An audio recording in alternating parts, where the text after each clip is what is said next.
Welcome to the first Fantasy Football Goon podcast of the year. I'm your host, the Goon, Joe Mandel, and joining me today is my close friend, John Santucci, who I like to call Tooch.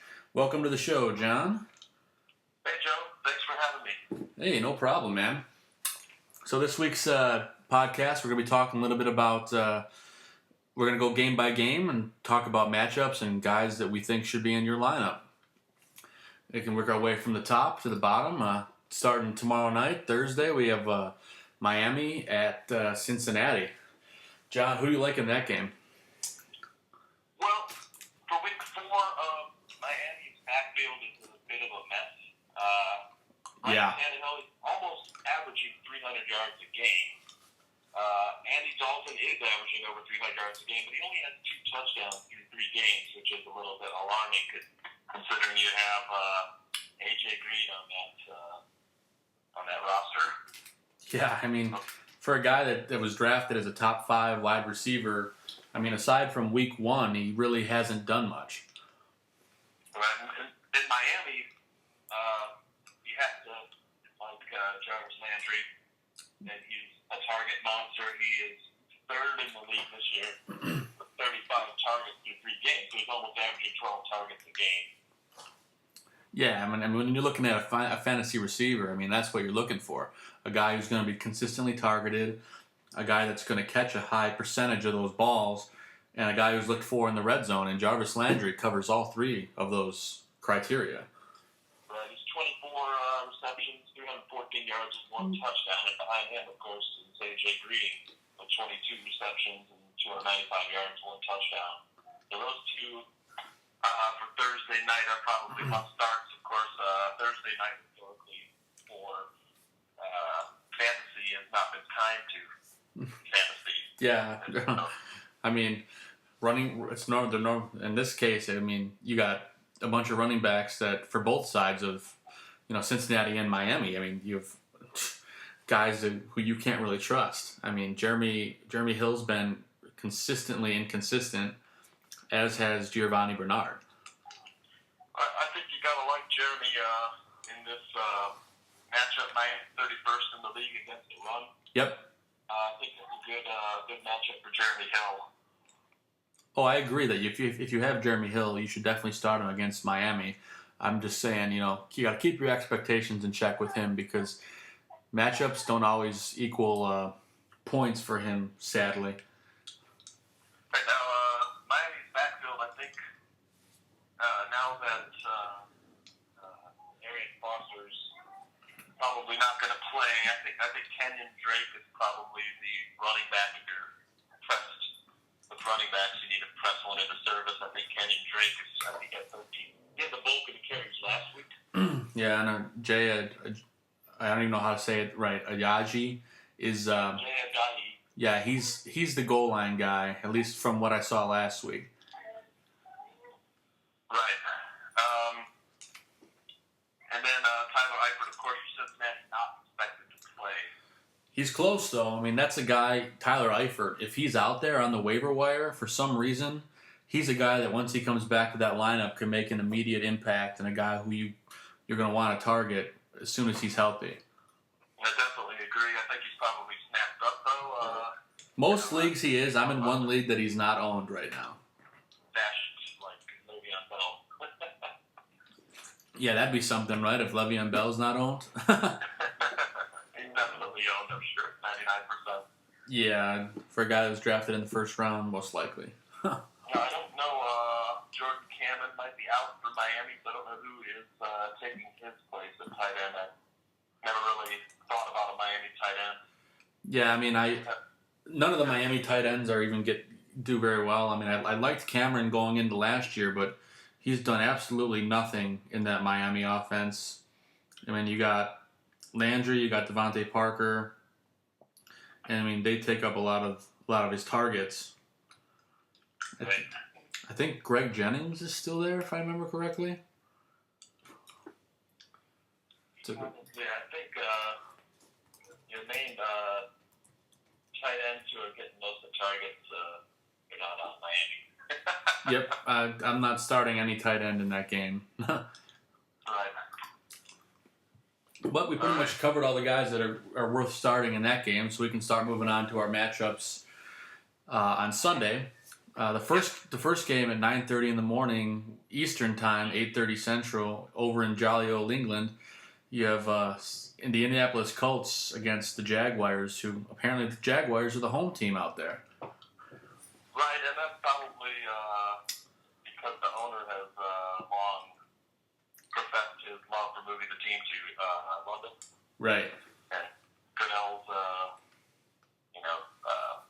wants to have international NFL. Oh, absolutely. And in this game, I mean, you're looking at two good young quarterbacks with Andrew Luck and Blake Bortles. I think both those guys, if you have them on your roster, you got to start them. Right now, Luck has underperformed, and I think he might be injured more than we think. For sure. He's probably still a must-play. He's averaging 300 yards a game, 6 touchdowns, 2 interceptions. 80 fantasy points overall on the year. Yeah, I think he did line it up against Jacksonville last year. Yeah, I mean, for a team that they're not going to run the ball very much. So, and with T.Y. Hilton, and I think Philip Dorsett's another good young receiver to keep an eye on. Jacksonville's 7th against the pass this year, so they probably won't line it up like they did last year. And Moncrief is out. T.Y. Hilton also a little bit gimpy. Yeah, so that's another good reason to start Philip Dorsett if you have him. He's a guy that might even be available in your league to pick up and plug in. Absolutely agree. T.Y. Hilton, 4th in the league in targets, 34, so just over 11 targets per game. Yeah. Hasn't really found the end zone, only 1 touchdown. But he's someone you have to start every week. Oh, yeah, I mean, absolutely with T.Y. On the Jaguars side, guys that you got to roll with. We already talked about Blake Bortles, but you got Allen Hurns, you got Allen Robinson, and Julius Thomas at tight end. I think that Colts defense is pretty atrocious, and I imagine they'll get Thomas involved in the passing game. Yeah, Colts near the bottom of the league in both categories. About middle of the league in rushing and bottom of the league against the pass. Bortles has done pretty good. You may not realize it as they're 0-3, but Bortles has actually been pretty good. He's averaging almost 300 yards a game. He's got 5 touchdowns through 3 games, which isn't bad. Right. 2 touchdowns a game. I mean, and his defense consistently fails him week after week, so you know it's going to be a shootout. The interesting thing about Jacksonville is they haven't really gotten their running game together. Chris Ivory came back last week and had the bulk of the carries. He's been out with a mystery illness, which I have 0 information on. TJ Yeldon underperformed just like last year. Yeah. I expect Chris Avery to break out in this game. If you haven't picked him up and you're looking for a running back, and he absolutely gashed the Colts last year. Yeah, I mean, the Jaguars are going to try anything at this point. And, there's worse things you can do than experiment with the Jaguars' backfield, especially if you're in a 12-man league. Right. Now, Julius Thomas, we're still waiting on him to break out. I know Mercedes Lewis has vultured a lot of his touchdowns. He's vultured his touchdown red zone books this year. So wait for him to break out. That old man won't go away. Allen Robinson definitely must start. Mm-hmm. Allen Hurns underperformed. He's been losing some targets to Marquise Lee.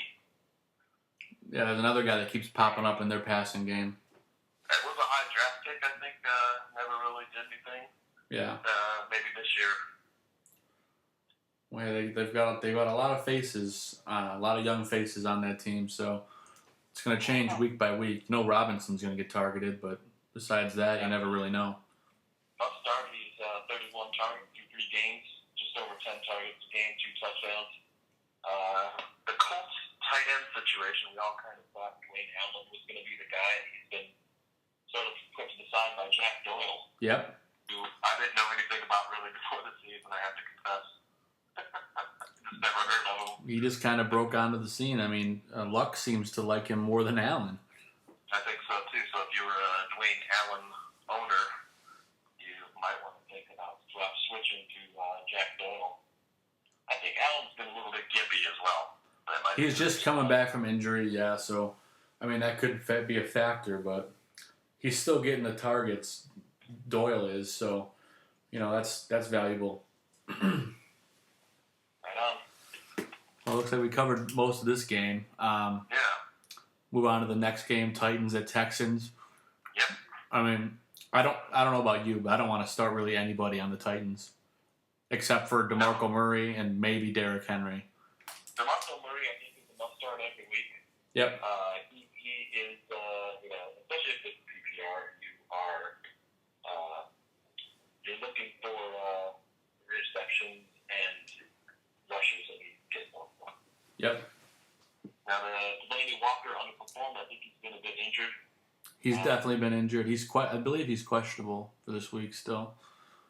Delaney Walker, he had almost, I think he had 100 catches last year. This year, he's not anywhere near the top. Yeah, he's off to a slow start. Pass leaders are Olsen, Rudolph, Reed, and Pitta, with Fleener and Kelsey close behind.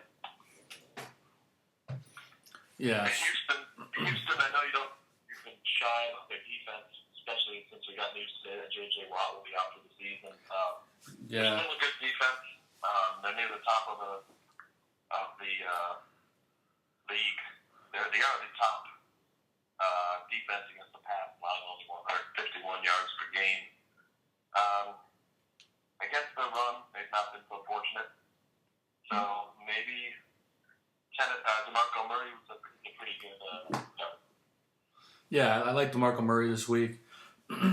I expect the Titans to try to run it down the Texans' throat because, like you said, their pass defense is pretty good. Yep, you have DeMarco Murray 11th, which I think that's about right for him. Yeah, I think Murray's. I mean, if you have him on your team, odds are you're going to be starting him because there's no way you're going to have more than 2 guys in that top 12. Most likely not. Tennessee's defense 12th against the pass and 17th against the run. Pretty average squad. Yeah, I mean, they're a young team that's developing, so not the most exciting fantasy game of the week, but a game that, if you start the right guy, could win you your matchup this week. Lamar Miller, you have ranked number 4, and I'd have to agree with that. He's the most start, I think, pretty much every week, catches the ball, rushes the ball, and I think he has already 269 yards on the year. He's second in the league in attempts. So he is getting the carries. Yep, and Osweiler looks his way a lot.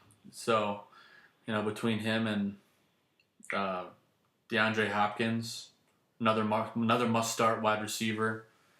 I have DeAndre Hopkins ranked a little lower this week. I had him ranked in the top 3 last week. I moved him down to 4, but he's still a must-start in my book.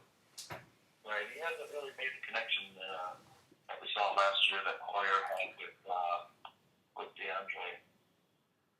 Yeah, they still got more time to build that chemistry. A little bit for others who might be a little disappointed. Mm-hmm.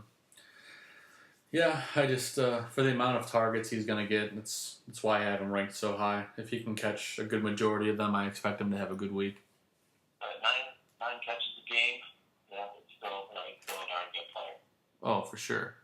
Just not like last year where he led the league in catches. I think they're wide out. Yeah, the only other wideout. Up there. Yep. The only other wideout in this game that I have ranked is I have Will Fuller ranked at number 33, just because I think he's gonna. I imagine Hopkins will probably get double teamed a little while in this game, so I think Fuller is gonna get enough targets to be worth a start this week. I'd have to agree with that. He's definitely a wide receiver. He's only had 2, maybe a 3. Boom or bust. He's averaging close to 20 yards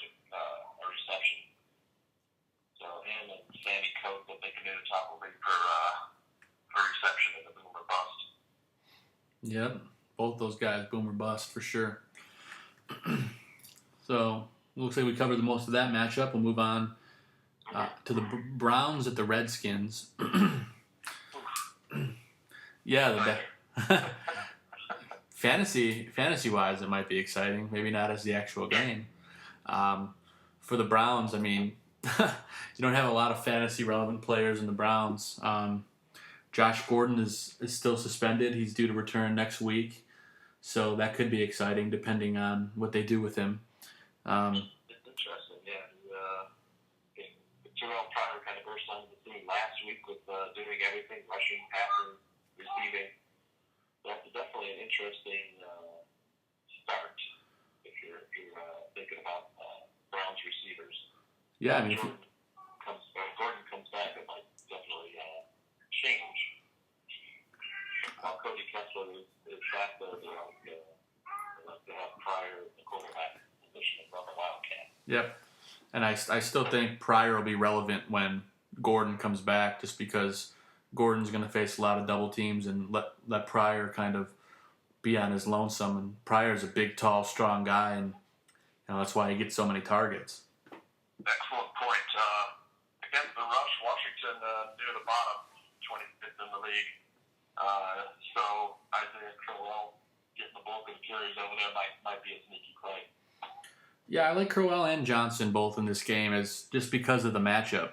I think if you have either of them and you're kind of hurting or you got somebody on a bye, I think it could be worth a shot. Like if you have Eddie Lacy on a bye, you can do much worse than Crowell or Duke Johnson, because I think they're going to have opportunity in this game. Kirk Cousins, of course, averaging over 300 yards a game. Only 3 touchdowns on the year, so he has underperformed. Still, Washington likes to throw the ball, and their receivers are, Deshaun Jackson, James Crowder heavily targeted, and we're still waiting. With Jordan Reed, I think, still near the top of tight end. Yep, it's number 3 in the league in targets, with 25 in 3 games. He's gonna break out. I think this is the game that he's really gonna go off. I have him ranked number 2. I expect them to target him heavily in this game just because of his size and his strength. Joe Hayden, the corner for Cleveland, is still questionable for this game. He's probably gonna miss it. So especially if he's out, I expect Reed to have a big game. Cleveland 24th against the pass. Jordan Reed has yet to find pay dirt. This could be the week. Yeah, I think so. I do. And as for the quarterbacks on the Browns, I don't want to touch any of them. The Washington backfield still a bit of a mess. Yeah, I mean, gets bulk of the carries, but hasn't really done much with them. Yeah, I don't want to touch any of the running backs in that Washington Redskins backfield right now. I think it's not the matchup for it, nor can you trust anyone. Matt Jones in 3 weeks, only 37 attempts, so less than almost 12 attempts a game. Yeah, that team rests on Kirk Cousins' shoulders, so that's why I imagine they'll pick up an easy W this week. But I guess we'll see. Cleveland 19th against the run this year so far through 3 games. Wow. Yeah. All right. Well, let's move on to the next game. Sure. We got the Seahawks at the Jets. Should be a nice defensive game. Russell Wilson's a little banged up. He's questionable for this game with a knee injury. Right. This is an interesting game to me. It's one that I'm a little leery of. Seattle making that early trip across country with an injured quarterback and a bad offensive line. New York Jets coming off a terrible performance last week. They're awful against the pass, though. So yeah. Again, you have Doug Baldwin ranked pretty high, and I'd have to agree with that. Yeah, I mean, I think Doug Baldwin's going to be, regardless of who's throwing him the ball, he's going to be heavily targeted. I have him in the top 20. I have him ranked number 19. And I think if you got Doug Baldwin, you kind of have to start him, especially after how big he blew up last week. He's getting 9 targets a game, found the end zone twice. I think he's definitely a wide receiver 3, probably a wide receiver 2 if you had him. You're probably starting him every week. Yep, unless barring injury, he's the guy you got to start. Nobody's really done anything opposite him, which I find kind of strange. I know they're Jermaine Curse, and I forget the other kid's name. Is it Tyler Lockett? Tyler Lockett has been very quiet as well. You did see a little bit last week the emergence of Jimmy Graham. I have him ranked number 11 at tight end just because I don't quite trust him yet. But, if you can do, I have him basically in the top 12. In the 12-man league, Jimmy Graham is a must start. And, if he builds on his performance from last week, he's working his way into must start territory if that's the case. If he keeps getting the grabs and the yardage and the touchdowns. So that was kind of nice to see last week. Well, we've been waiting for him since he left New Orleans to do something. I mean, injured this year, or last year, this year he's a little banged up. Yeah. 10 catches on the year, 1 touchdown. Yeah, we are waiting for him to break out. And the majority of those catches and the touchdown were last week, so before that he was non-existent. Of course, on the Jets, Matt Forte, definitely a late start. For sure. I have him ranked number 12 this week. I think he's a guy you got to start. Catches the ball. This year he's getting goal line carries, which he didn't get as many with the Bears. On the other side of the ball, Seattle. I think Christian Michael is the starter now. With Rawls banged up, and this could be a game he performs well in. I think the Jets actually are 3rd in the league against the run. They've been good. Yep, they've been good so far. They're allowing only 72 yards a game. So with Christian Michael getting the bulk of the carries, I guess he'd only be, so many injured running backs if you're looking for a running back 2 this week. Yep. Again, it's going to be a tough game for Seattle to get anything going. Yeah, I mean, especially if Russell Wilson's out, I expect, Christine Michael to be heavily involved. If Rawls plays, he's still questionable with that. I think it's an ankle issue he's dealing with. If he plays, they might use him a little bit in the backfield, but look for either Russell Wilson or Boykin to throw the ball a lot. And this could be another good game for Jimmy Graham. I do think he'll get involved in some way, shape, or form. Well, there definitely needs an opposite Baldwin to emerge. The Jets receivers definitely are starting them every week. Marshall and Decker. I think both of them are a little banged up. I think they're both going to go this week. Yeah, I mean, they didn't look like they were going to play last week, and they did. So those are guys, you got to start. Decker, not so much as Marshall, but Decker's still a good start this week. I have him ranked 26th. Seattle's got a tough pass D, but they're not as dominant as they've been in past years. It's probably a good week to start the Jets defense if you need a defense. You say you had Green Bay against Seattle making that trip. Seattle not a very prolific offense. Yeah. The Jets also got a new tight end. They had Austin Jenkins fresh off his DUI. Yeah. From the Buccaneers. And that's a spot where the Jets were. Yep, that's a spot where the Jets were really hurting because they don't have a single catch out of the tight end position this year, and adding a guy like Safarian Jenkins, a big, tall, athletic guy, he's going to be used in that system. I don't know how much up to speed he's going to be this week, but could definitely be worth an ad. Good offense. Yeah. Yeah, so that's going to help them a lot once he gets up to speed. So that could be a good sleeper down the road. Safarian Jenkins. Patrick might be a sneaky start this week if you're at Aaron Rodgers or Carson Wentz. Yeah, I mean, Fitzpatrick I have just outside of my top 20. I believe I only put 20 on the website, but I believe I have him ranked 22. In a 2-quarterback league, I think he's the guy you probably got to start. If you're play. He threw 6 picks last week. I don't think he can do that again. Hopefully not. He's looking to bounce back. He's gonna prove himself. Right. But yeah, for that that's about all we cover for that game. I think so. If you have Seattle's defense, you're definitely starting them. They're second in the league. Both those against the pass. Yep, Seahawks and Jets defenses. I both have top 10, so you got to start them. Right. Next game we got the Buffalo Bills at the New England Patriots. So we don't even know who's going to start at quarterback for the Patriots, but Jimmy Garoppolo and why can I not get the other kid's name in my head right now? His name is Jacoby Brissett. That's it. So you got Brissett and Garoppolo both practiced, surprisingly, this week. So it's very possible you see both of them. Right, and I wouldn't bet against Bill Belichick. I'm looking for New England to win this game. LeGarrette Blount, number 1 in attempts in the whole league.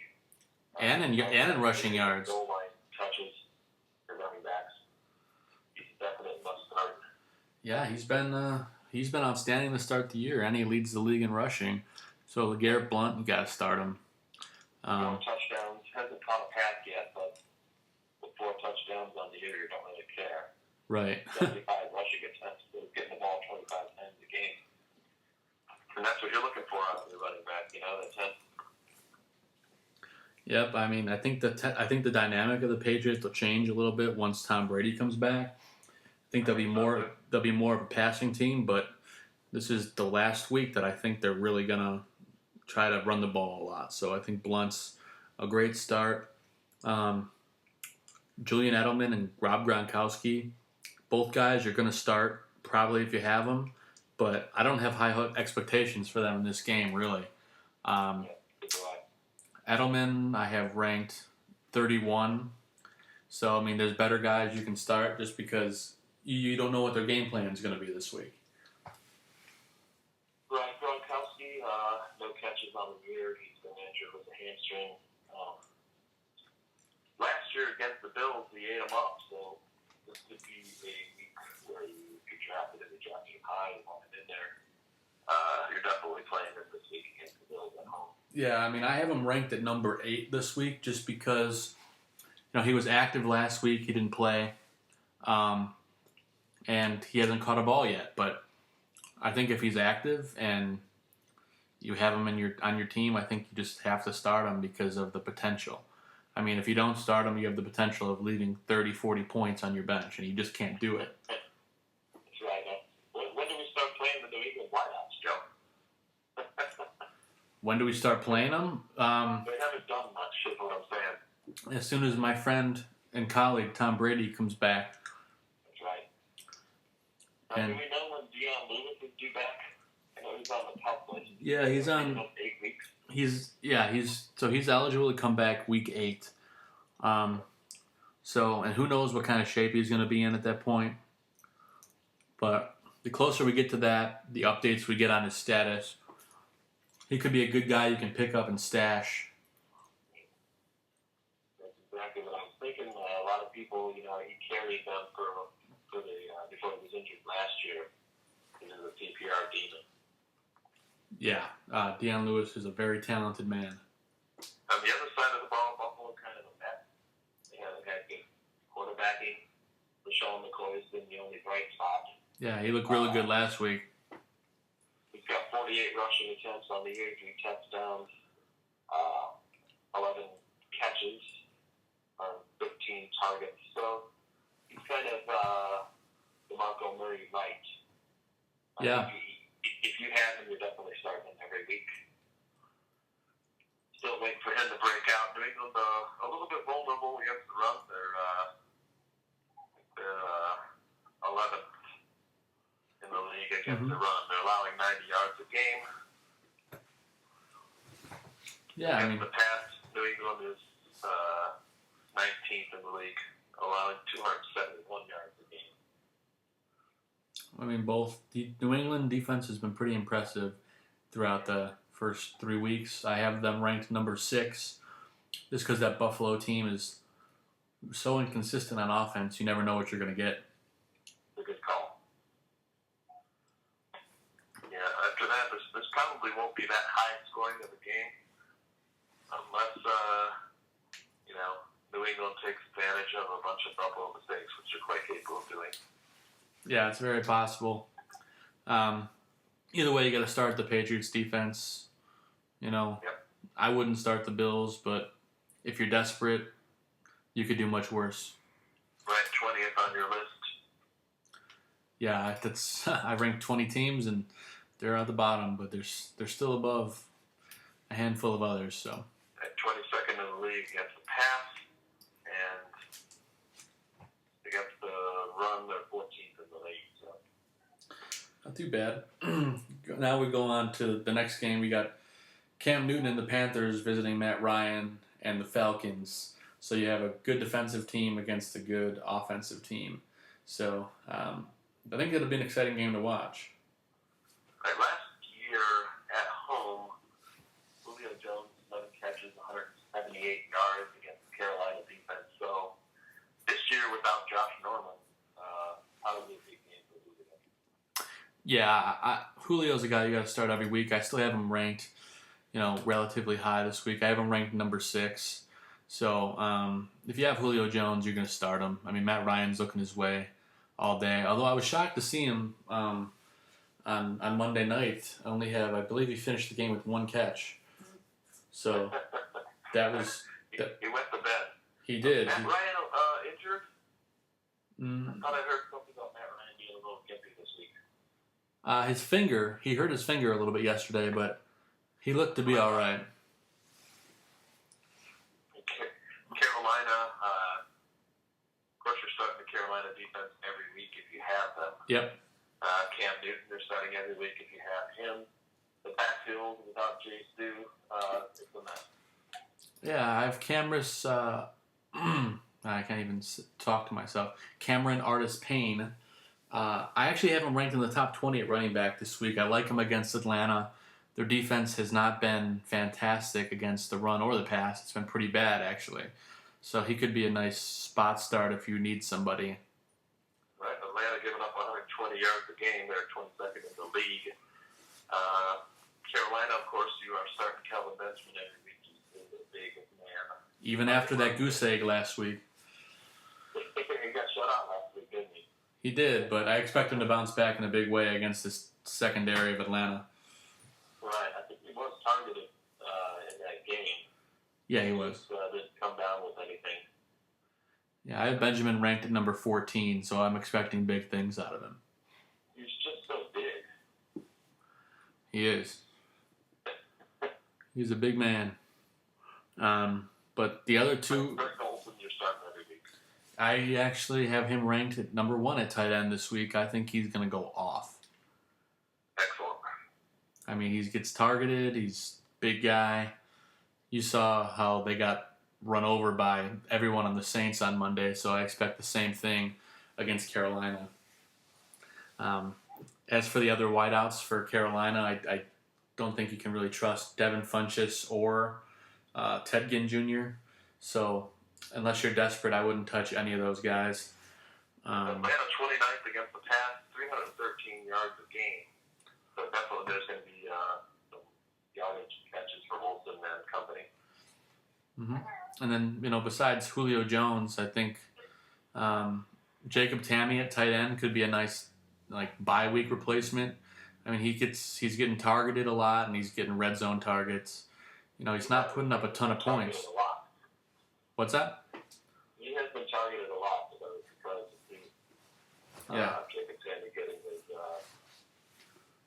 share of targets on that offense.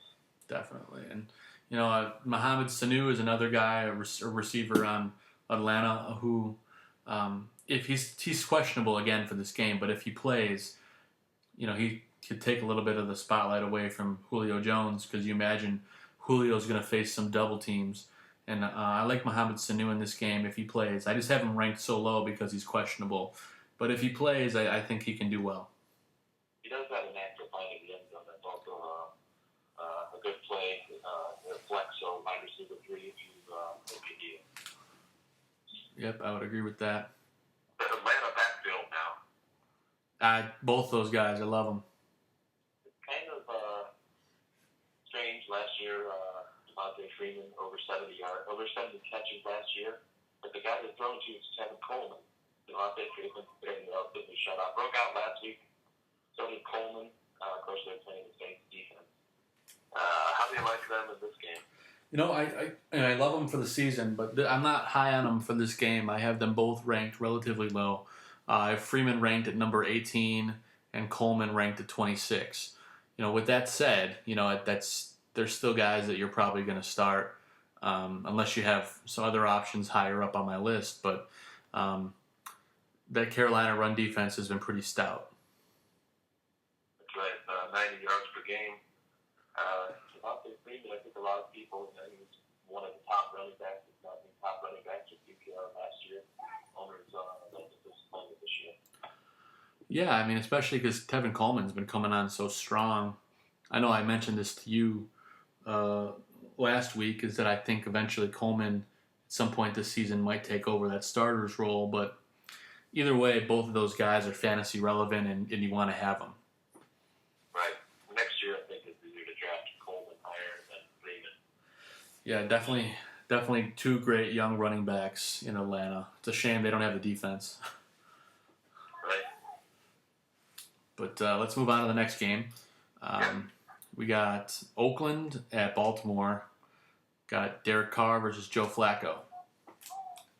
Right, and I like Flacco in this game. Oakland last in the league against the pass. Allowing 340 yards a game. They've been terrible. I expect Flacco to light it up. Steve Smith, looking at some good cornerback. Steve Smith is a little guy, a savvy veteran. I expect him to be around 10 catches. I think last year against Oakland, he had 10 catches, 180 yards. I just remember him going off. But this is the week to start Steve Smith. Yeah, I like Steve Smith and I like Mike Wallace this week. I think they're both going to have a pretty good week. Mike Wallace I like for the deep ball. Steve Smith I like more on like the crossing routes. But either way, I think both those guys are where to start this week. I have definitely at tight end you're starting him if you have a roster, unless you have Olsen or Reed. Definitely you're starting Dennis Pitta. Oh yeah, and Dennis Pitta I've ranked number 5. I think he's got a great matchup against a bad pass defense. Baltimore's got a lot of fantasy people this week. I don't like Justin Forsett out of the backfield so much. I have him ranked relatively low at number 30. I just think they're going to pass the ball a lot in this game. Last season, Justin Forsett was kind of like, your Devontae Freeman light. This year hasn't done much. He's been quiet. I believe he came into the year kind of gimpy, and they just have so many guys in that backfield. They got Terrence West, and it's just kind of a log jam. Right, Oakland 29th in the league against the run, giving up 136 yards per game, so perhaps Forsett makes a dent. Of course, there's 3 other guys in that backfield, which is why I would stick away from Baltimore running back. Yeah. However, I think long-term, the guy to own is Kenneth Dixon. Yeah, he's been a young guy, highly touted, hasn't done much, has been a little bit injured. Mm-hmm. I think if you're looking to stash somebody, that might be a sneaky play. Yeah, and especially in like a keeper league or like a dynasty or something like that. For sure. On the Oakland side of the ball, I like Latavius Murray out of the backfield. I think, I have him ranked number 21, so I think he's going to be involved in this game, but I still don't think he's going to get over 100 yards. Well, I saw him in the preseason. He looked fantastic.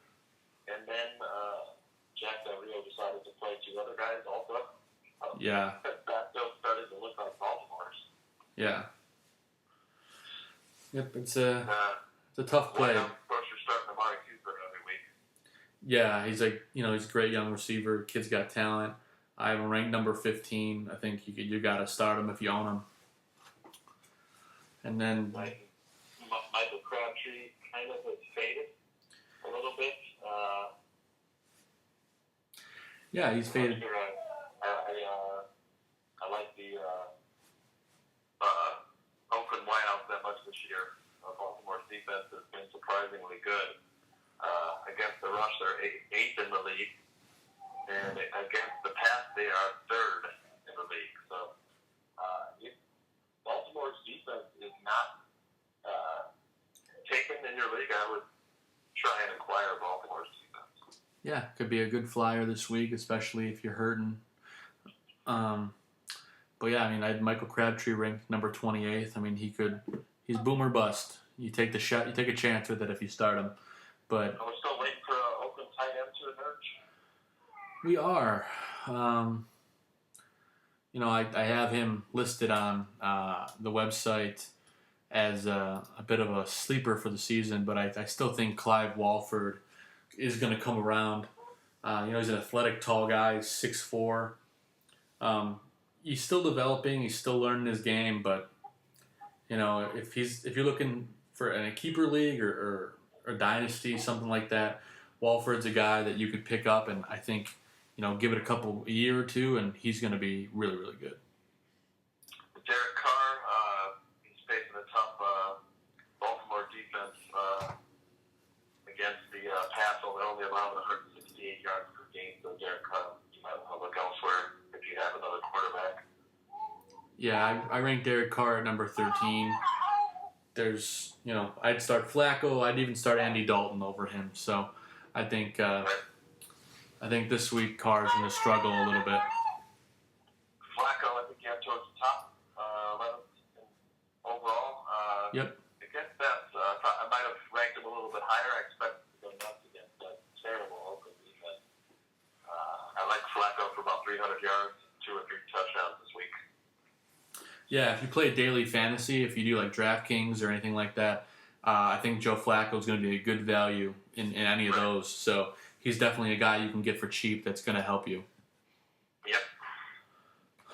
So let's move on to the next game. We have our good old hometown Chicago Bears facing the Lions. Oh, boy. Well, the Detroit offense has been really surprising this year. Matt Stafford's near the top in a lot of categories. Marvin Jones has been a really good replacement for Megatron. Yeah, and who would have thought he'd be as good of a replacement as he is? I mean, that guy's been fantastic. I targeted him. I was not able to draft him. He got sniped a bunch of times. I liked him when he was in Cincinnati. I thought he's a bigger body. He's fast. He catches the ball really well. The large catching radius. So I expected him to do well. I didn't expect him to be this good. But he is eating up a lot of targets. You see Golden Tate fading away. And then, of course, Detroit signed Anquan Bolden. And Anquan Bolden makes his living across the middle. Yep. Which is where Golden Tate used to make his living. Yeah. So Golden Tate has faded out of the ranking. You sure? I wouldn't give up on him yet, but this might be the week he breaks out against the Bears. I think all these guys are probably going to do pretty well against the Bears. I have Marvin Jones. A lot of people give me some flack for this, but I like him number 1 as at wide receiver this week. I expect the Bears to really struggle again. They've been. Right. I'm not too sure that they struggle that much. I don't expect them to win the game. I think this is kind of a week where they kind of show up to the game. Of course, they've lost 6 straight to Detroit. I acquired him a week before. I liked him, and it was Jordan Howard. I expect him. He's going to get the bulk of the carries, catching the ball. I like his play. If you picked up Jordan Howard, this is a good week to start him. He's going to get all the carries. Detroit 21st in the league against the run. They're allowing 115 yards rushing a game. So Jordan Howard, probably a pretty good play. I know you have him ranked 20th. That's probably about right for someone we haven't seen that much of, although in limited time last week he did produce. Yeah, he's got high upside. He's a guy that, if you got a bye week or you need to plug somebody in, you lost Langford, you can plug him in and you're probably going to do pretty well. Just you don't know exactly what to expect, so keep everything in check, but he could pay off if you start him. He could. I think he could be a solid RB2 by the end of the year. John Fox loves to run the ball. Bears offensive line more built for the run than the pass. It could be a sneaky play picking him up. Other than that, Kevin White, 14 targets last week. Yeah.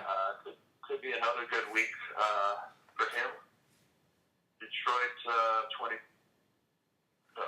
Detroit is 16th in the league against the pass, although 264 yards a game. There's room for Jeffrey and White to do some damage. Yeah, I have Kevin White ranked just under Steve Smith at number 44. Another guy that you could start and possible high upside guy. You know, it's risky, but it could pay off.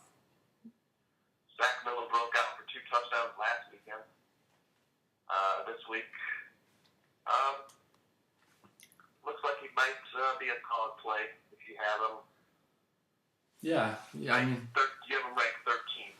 I think that's about right. Yeah, I mean, if you're in a 12-man league, you're probably starting Miller, depending on who's got who.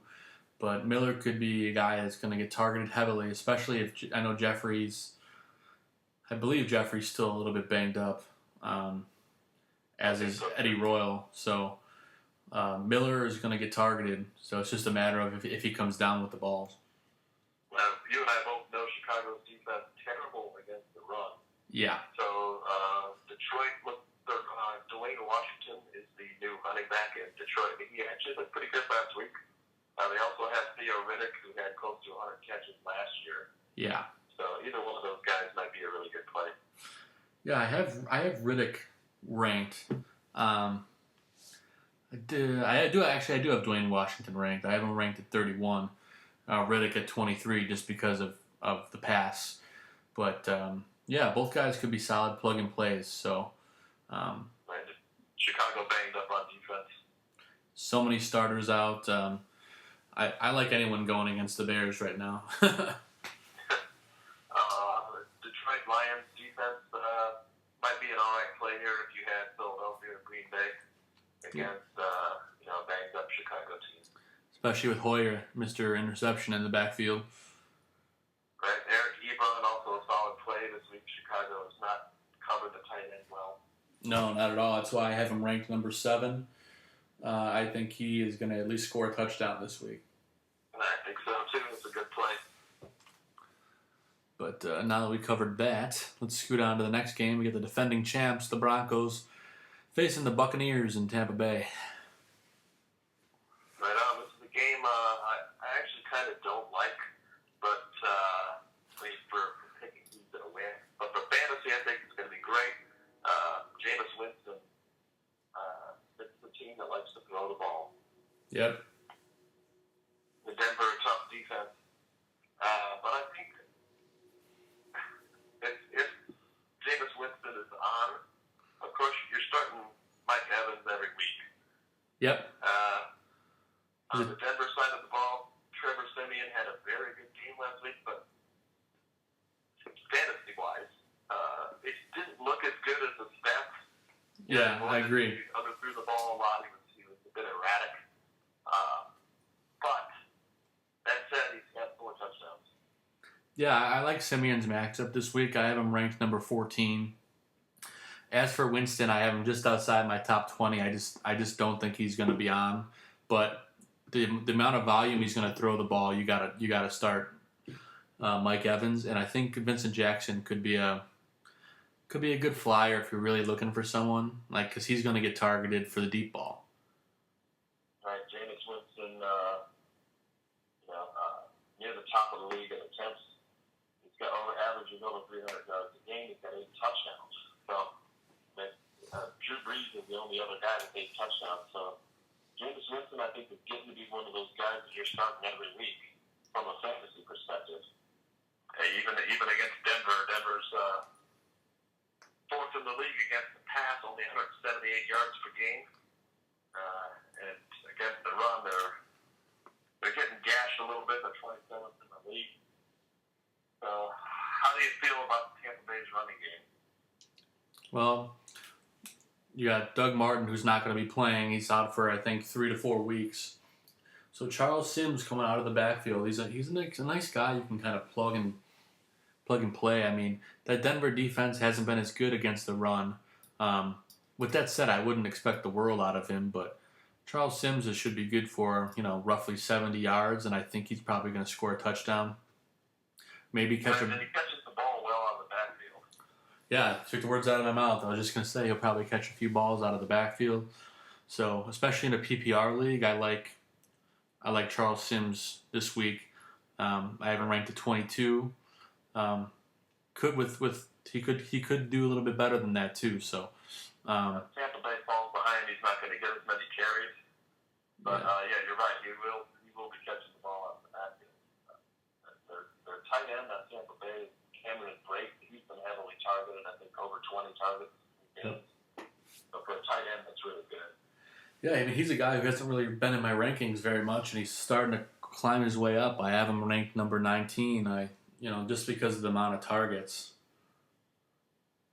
And Jameis Winston might be under pressure a lot this week. I did pick Denver to win the game, and I think with Jameis Winston's 6 interceptions on the year, you're starting Denver defense looking for picks. Oh yeah, I love that Denver D this week. I got him ranked number 2. Right. And Emmanuel Sanders, of course, you're starting every week along with Demaryius Thomas. The tight ends in Denver hasn't really done much this year. The tight end position, but they missed Julius Thomas. Yeah. But we're still waiting for tight end to break out on Denver. Yeah, you haven't had that yet, and the moment that it happens, I imagine that waiver wire will explode. But for now, it's C.J. Anderson, you're starting every week. Devontae Booker, is that his name? Yes. Starting to see a bit more action. Definitely, at this point, he's probably still a handcuff. Yep, but he's definitely a guy that needs to be owned because if C.J. Anderson gets hurt, and he has a history of being a bit banged up, Booker is going to be the guy. This could be a high-scoring game, so for fantasy, it's one you want to keep an eye on. Yeah, I would agree with that. So it's going to be a game to watch and expect big things out of Emmanuel Sanders. I think for the second week in a row, he goes over 100 yards and has a score. So I think so. It's getting a lot of targets, that's for sure. Yeah, and that's what we're looking for. Speaking of targets, after week 1 of the season, the Rams were one of the biggest targets in the league for people saying how bad they were. But they rattled off a few wins, and now look at them. They're sitting at first place in their division. You have the Rams playing against the Cardinals, a game that I think is going to be awesome for defensive football. Right. Arizona's defense kind of fell apart. They made Buffalo's offense. That's kind of hard to do.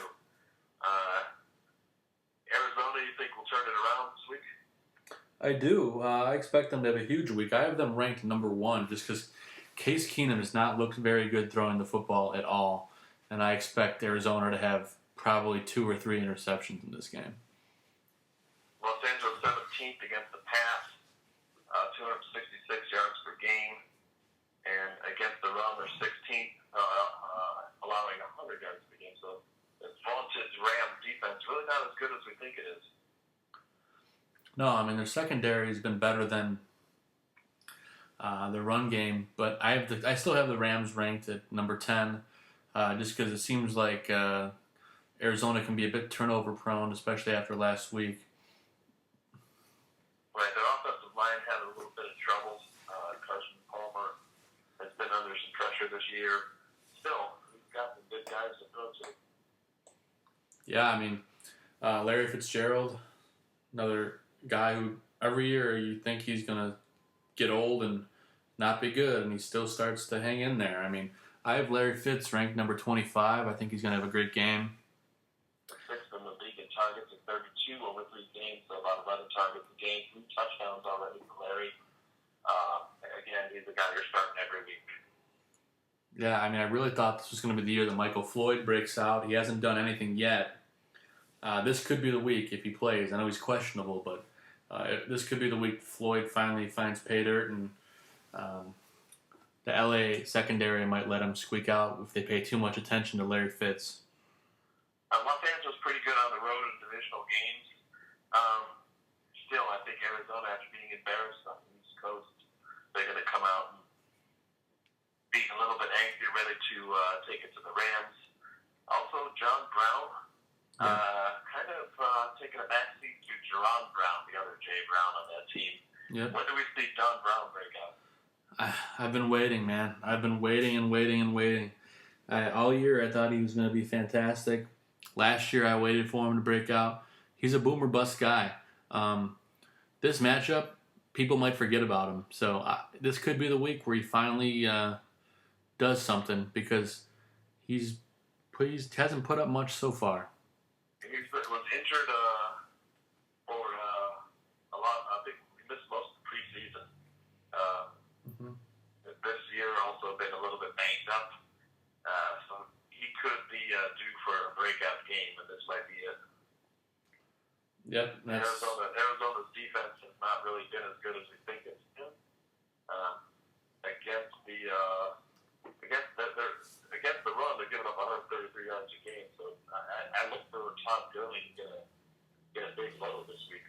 Yeah, I mean, a lot of carries. Yeah, I mean, Gurley finally paid off last week. He looked good. I expect the same out of him. I have him ranked number 7, so anybody in the top 10, you got to start. Todd Gurley. This week he's going to have a big game. 140 yards, maybe a touchdown or 2. Yeah, I think he's going to score 2 touchdowns, about 120, and probably catch a few balls out of the backfield. So Gurley's going to... Arizona's been pretty good against the pass, only allowed 190 yards a game. So Los Angeles really not a passing team anyways. Yeah, and they've been terrible when they do. I don't know many people who play the Los Angeles wideout. Yeah, I mean, the only 2 guys you could even think about starting really are Todd Gurley and Tavon Austin. It's amazing that they're 2 and 1. Yeah, I'm surprised. I don't even know how they got there. But I'll have to go back and look and see who they played. I think they played the Browns and the Seahawks. I know 2 of the games. But yeah, it was a defensive showdown, that's for sure. And I think the other game was Tampa Bay. Bay, the Browns, and Seattle. So, but yeah, I mean, could be a barrage. Could be. I do think that Tavon Austin might finally have a good game. He runs the slant routes. If they're going to throw short passes, maybe he can break a long one. I have him ranked at number 45, so good guy you can put in your flex spot or a low-end number 3 guy with the potential to be a high-end number 2. Right, no tight ends of value on either team, really. No, I don't want to touch any of those tight ends. And Palmer is the only quarterback you want to start. David Johnson, you're starting every week. Oh, Johnson, yeah. I mean, I've had him ranked number 1 for the past couple of weeks, and no different this week. I have him ranked number 1 against this Rams defense that has been not quite as good as they're touted to be. So I expect David Johnson to both catch the ball and run all over this Rams team. Right, the Rams are 16th against the run. So could see total between the 2 teams, 300 yards rushing. Oh yeah, you're gonna see a lot of David Johnson in this game. As for a non-defensive game, we'll move on to the next one. You have the Saints at the Chargers. I don't expect there to be barely any defense played in this game. Fantasy gold. Fantasy gold, that's right. Drew Brees already over 1,000 yards in 3 games. And they haven't won a game yet. San Diego's best cornerback came up a little gimpy after last week. Yep. So you're starting Brandon Cooks, of course. Kobe Fleener broke out. You're starting him. Absolutely. Drew Brees every week. And Mark Ingram, you got to start against this Chargers defense. Ingram has been starting to look a little bit like his old self. He looked pretty powerful last week. I like him against the San Diego team. I have him ranked number 8. So Mark Ingram, you got to start him. I mean, I like a lot of guys in this game. I think you start who you can. Phillip Rivers, I have ranked number 3 at quarterback, and Drew Brees, I have ranked at number 4. So both guys must starts. Yep. San Diego number 6 against the run, 82 yards a game. So they're more vulnerable against the pass, where they're 30th in the league. Yeah.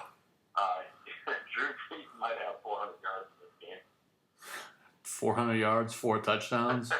That sounds good to me. Yeah. How about Melvin Gordon?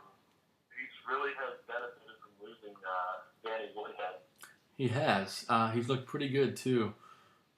He's getting the ball. He's getting fed the ball a lot. You're definitely starting him. He is now running back 1. Oh, definitely. I have him ranked number 5 this week, and I think the rest of the season he is a number 1 running back. And if you have him as your number 2, then you're lucky. Right, 4 touchdowns already on the ground, 54 attempts, and 7 receptions on the year. So, not getting as many catches as you'd like, but still plenty for running back 1. Yeah, I mean you're gonna get more than you invested in him for sure. Antonio Gates expected to be out again, so his backup might be a pretty good play this week. Yeah, what the heck is his backup's name? There it is. Yep, I have him ranked number 14. I think Henry could be a nice bye-week plug-in because he's probably not owned in a lot of leagues. Right, and Travis Benjamin also taking place of the injured Keenan Allen has also looked pretty good. He's getting a lot of targets, 7, 8, 9 targets a game, which is pretty good. He's also found the end zone a couple times. His opposite of him is a guy named Tyrell Williams, who also would be a good play this week as your third wideout if you don't have Travis Benjamin. I love both those guys. I have Benjamin ranked number 12 this week, and I have Tyrell Williams ranked number 27. So I think if you can touch any of the guys we talked about in this game, they're must starts. I mean, this game is going to be a shootout. Yeah. Anybody else you like on New Orleans wideouts? Besides Cooks. I mean, Willie Snead is still questionable, so I have him ranked at number 29. I think he's a great play if he plays. If not, I like Michael Thomas a lot because he looked really good against Atlanta on Monday. Right. Also, Brandon Coleman saw a share of targets. Yep. Michael Thomas probably the one who's more likely to break out. Yeah, great young guy. Powerful. A guy that if you have a keeper league, he's a guy that you want to hold on to because he's gonna be quite the talent. And then besides out of the backfield with Mark Ingram, I think Traveris Cadet could be a nice flex play if you are in a bind. He catches a lot of passes out of that backfield. Right, he has been vulturing touchdowns too, getting some goal line touches. Yeah, Ingram owners don't really like him. That'll be an exciting game. Yeah, I'm looking forward to that one. I think it's gonna be it's gonna be a good time all around. So that to me, that's a must-watch game. Yeah, exciting, lots of offense. Yeah, then the next late game on Sunday is Cowboys 49ers. I like the Cowboys. I do too. That offensive line is really good, and Ezekiel Elliott. I kind of, I picked up Alfred Morris as the handcuff. I think Elliott's a guy that's pretty good. And you look at his legs; he's got these he's really fast. He's got these short, thick legs, and he's tough. Yeah, he's a strong guy. You're starting him every week. For sure. I mean, he's too good not to start. He's got a fellow rookie with him in that backfield. He's got Dak Prescott running the show. Great bye week replacement. I like Dak Prescott this week. I got him ranked number 15. Right. He could be a nice guy to plug and play. Des Bryant actually came out today saying that he's got a hairline fracture. So he's questionable for this game. And I'm guessing, I have him ranked at number 11, but I don't think Des Bryant's going to play. I think Cole Beasley is a must-add, and if Des Bryant's out of this game, which I expect him to be, Cole Beasley could be a top 20 play. Yeah, I didn't know that about Des. I know he had his ankle rolled against the Bears last week. That's a shame for Des Bryant owners. I know he was drafted high.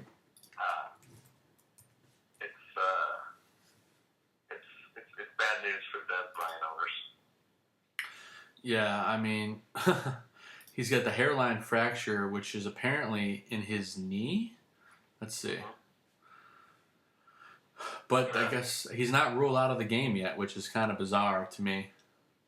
Well, if he is out, I expect Jason Witten's targets to go up. That might also be a pretty sneaky play. I know you have it ranked number 12. San Francisco has been pretty decent against the pass. The 14th. Against the run, the 23rd. Again, you're starting Elliott. The only thing I don't like about Elliott is that Albert Morris sometimes gets his goal line carries. Yeah. Last week he did get goal line carries against the Bears. True. Well, but like you said, if if Dez is out, I expect Jason Witten to move up probably a couple spots. I'd put him at number 10 if Dez is out. So stay tuned to make sure you keep track of all the actives and inactives on Sunday. It's a late game, so if you're on the fence about it in the morning and you got someone that you think can do a little better, or I mean just as good or a little worse, I think it'd be worth it rather than waiting. Right now, it's probably still going to be a game time decision. San Francisco's tight end situation, I think Dan Brown was also questionable. We were waiting for him to break out. He was highly touted. I know he was drafted in a lot of leagues, expecting to fill the Vernon Reed spot. He hasn't done much, though. No. I'm sure who his backup is. Yeah, I don't have any of those guys ranked. I just think too risky to trust right now. Right. Jeremy Curley, I think, the most highly targeted is wide receiver on the 49ers. The other wideout, I think, is Torrey Smith. Yep. Probably not. They're a lot like the Rams, not a lot there. Although Chip Kelly does like to air it out. Yep. Dallas defense. Could be a good matchup for them. Right. Against the pass, the 23rd, about 290 yards a game. Against the run, they've been a lot better. Only allowing 89 yards a game. They're 10th in the league. The Dallas on the road at San Francisco. San Francisco's defense has, kept them in a lot of games. Neither of these defenses, though, I expect anyone to be starting. No, I wouldn't either. I do like Carlos Hyde, though. I have him ranked number 13 against that Dallas defense. No matter what happens, they're going to feed the ball to Hyde. So either way, he's going to get his touches. Right. He had a breakout game last week. Hadn't done much before that. I'm still kind of waiting to see on Carlos Hyde. I was interested in before the season. And Chip Kelly likes to, throw to his backs. So I think Carlos Hyde, I expect his value to increase as we go through the year. Yeah, it could be a nice trade target if you're looking for somebody. I agree. But, I mean, we pretty much covered everything in this game. I don't want to touch Blaine Gabbert. Sunday night. Yep. Exciting game here. Yeah, we got an exciting game on Sunday night. I'm really looking forward to this one. Kansas City at Pittsburgh. You get the return of Le'Veon Bell. Yeah, really good AFC matchup. Two pretty darn good teams. Both will probably be in the playoffs. Of course, Pittsburgh, Le'Veon Bell is on your team. You're starting in. Yes. Mike Tomlin said he's going to fed the ball 95% of the time, which makes life rough for D'Angelo Williams owners. Yeah, I mean, he just becomes a handcuff now, really. And he's playing well, too.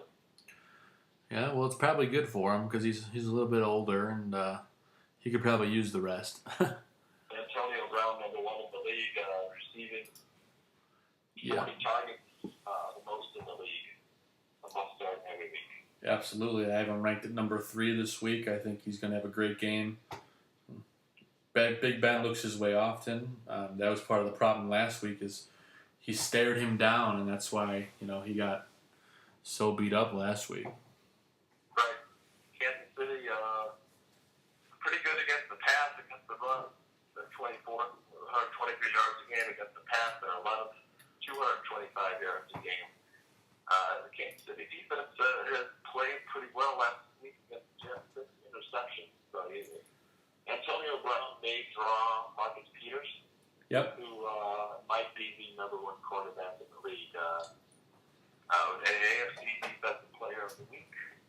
Had 2 or 3 interceptions last week. Antonio Brown may have his hands full. Still, he should get, again, his 13 targets a game. Oh, 100%. I would agree with that. We also may have a return of another running back in this game. Jamal Charles is expected to return for Kansas City. I don't expect him to play quite as big of a role, though. I still think Spencer Ware is going to get the majority of the carries, but I think they're going to ease back Jamal Charles. Right. Pittsburgh, against the run, hasn't been too bad. They're 4th in the league against the run, so only 75 yards a game. If Kansas City wants to do something, they're going to have to throw. Pittsburgh is 31st in the league against the pass. They were terrible last week. Definitely can be thrown up. Carson. Alex Smith might be a sneaky play. Jeremy Maclin, you're definitely starting him. Yeah, I have Alex Smith ranked at number 20, a guy who I usually don't even have in my rankings, but I like him against Pittsburgh this week just because their defense has been, their pass defense has been so terrible. As for, God, why can't I even get my thoughts together? Jeremy Maclin. Thank you. As for Jeremy Maclin, I have him ranked at number 22. I think he's got a nice matchup. Expect him to at least have a touchdown, probably about between 90 to 100 yards. So definitely start him this week. Right, Pittsburgh giving up 332 yards a game through the air. So Travis Kelce, look for him to have a big game. He was ranked 3rd. Yeah, I have him ranked just behind Jordan Reed and Greg Olsen. So, I mean, if you have Travis Kelce, even if you have a flex spot in your league, I mean, you find a way to start him. Yeah, he's kind of Gronk light, a big guy, fast. I really like him in this game. Yeah, I'm looking forward to seeing Travis Kelce over the years because it just seems like the guy gets better year after year. Opposite of Jeremy Maclin, the Chiefs haven't really had much. No. I think is it Chris Conley? He was the 1st or 2nd round pick and hasn't really done much. Yeah, I mean, no one has been very good at all except for Maclin and Kelce. That's like their passing game right there. If you're in the PPR, the running backs in this game should have good share of catches. I think Chuck Kendrick West and they should have passed that backfield up too, along with Spencer Ware and Jamal Charles in absence. Jamal Charles is the guy you love every year, and every year he's kind of in an area in Foster as they have aged. They are becoming more and more unavailable. Yep. And just to answer your question earlier, the wide receivers for the Chiefs are Chris Conley, Albert Wilson, and Demarcus Robinson behind Maclin. Yep. So now we know why Maclin and Kelce are now your 2 stars. Yeah. Don't touch those guys with a 10-foot pole. Gotta love Jeremy Maclin in this game. If you have him, I would be starting him. Yep. Same thing. Big Ben. You got to start Big Ben. Absolutely. Alex Smith again might be a sneaky play if you had Aaron Rodgers this week. Yeah, definitely a good bye week. Yeah. Against Pittsburgh. Agreed. Yep. So that's the Sunday night game. Let's move to the Monday night game, a game that I'm looking forward to. You got the Giants against the Vikings, who've been surprisingly good on defense. Best defense in the league, in my opinion, right now. Their pass rush really good. Their pass defense really good. Minnesota, against the pass, they're number 9. Against the run, they are number 7. So 84 yards a game only. New York Giants have a really banged up backfield. And from what I have heard Shane Vereen, I think he's out for the season, and Yep. Rashad Jennings injured. Your guy is Orleans Darkwa. Love him. I think he's a guy you got to pick up in every single league. He's going to get a lot of carries, and he's definitely going to get the goal line carries when Jennings comes back. He's a guy who's big, he's powerful, he's a battering ram. So that's the kind of guy you want to pick up, and you can get off the wire. I picked him up in one of my leagues today. I have him ranked number 33rd against Minnesota because I imagine he's going to get at least one goal line touchdown. So definitely worth the ad with Darkwa. Again, Minnesota tough on defense. If New York happens to fall behind, Eli Manning, is going to have to air it out. And he's got three pretty good guys to throw to. Thing is, New York Giants secondary is really banged up, so I would look for Sam Bradford to also have a good day in the air. Yeah, I think he's going to finally learn that defense.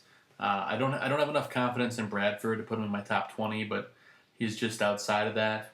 I think the more consistency I see out of him, the more I can trust him, especially learning that playbook. But I do expect the Vikings to pull off this game. I think the Vikings will win the game outright. I expect them to win by a touchdown at least. I think Stephon Diggs and Kyle Rudolph will have a lot of good success against the Giants. As I said, Giants are banged up in the secondary. Already they're giving up 262 yards a game in the air. Mm-hmm. Against the run, not that Minnesota really has anybody. Giants have been average. Yep. They're pretty good against the run. They're really 77 yards a game. Since Minnesota has lost Adrian Peterson. Yeah. Your guy's Jarrett McKinnon. He has exactly lit the world on fire. And Matt Asiata, who didn't do anything last week. He's capable of having 3 touchdowns a game. I think we saw a couple of years ago, but this year they haven't really committed to the run. No, the only running back I have ranked this week is McKinnon. I have him ranked number 25. Good bye week replacement guy you can throw in place of Eddie Lacy. I don't really love any of the other backs there. They just also signed Ronnie Hillman, so that may be something that comes into play once he learns the playbook. He might even overtake both those guys. You never really know. That's a good point. I don't think you're starting any of the running backs on Minnesota unless you're desperate. But if you have Stephon Diggs, I look for him to have a big night against that banged up Giants secondary. I agree. I have him ranked number 20 against the Giants. I expect him to he's going to have a touchdown, and he's going to be heavily targeted. Same thing with Kyle Rudolph. I have Rudolph ranked number 9. Another good guy in daily fantasy. Kyle Rudolph's the guy who's going to go for cheap, and he's got the potential to get you a touchdown, maybe between 70 and 80 yards. Rudolph, the number 2 targeted tight end with 26 targets already, 14 catches, 2 touchdowns. Is Kyle Rudolph a tight end you start every week? I think when you look at all the tight ends and how much of a crapshoot it is, I think he's got to be.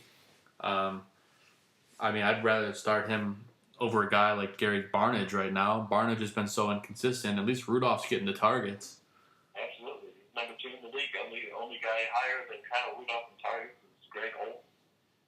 So between him and Kyle Rudolph and Stephon Diggs, they're really the only 2 options. Their slot receivers, Adam Thielen, Yep. who has gotten some looks. Charles Johnson, pretty much invisible. Yep, Kyle Rudolph definitely.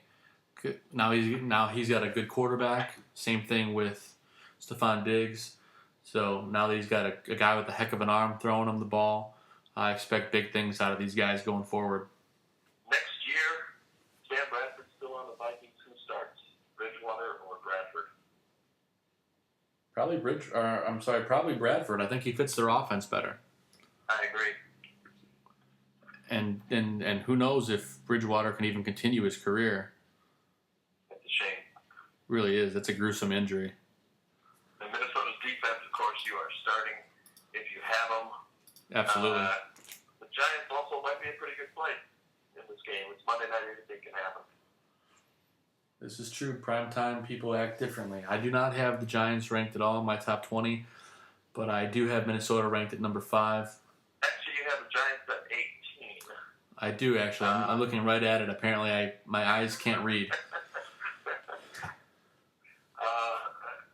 a sneaky play, you know. Monday night games, you know, are known for their wackiness. So anything can happen on Monday night. Same with Thursday night. Thursday night not kind to the fantasy players, but the defenses seem to do fairly well. Yep, just like you can't, you never know what to expect, even in fantasy. Tight end, anybody worth anything? Kind of like the Arizona and Los Angeles tight ends.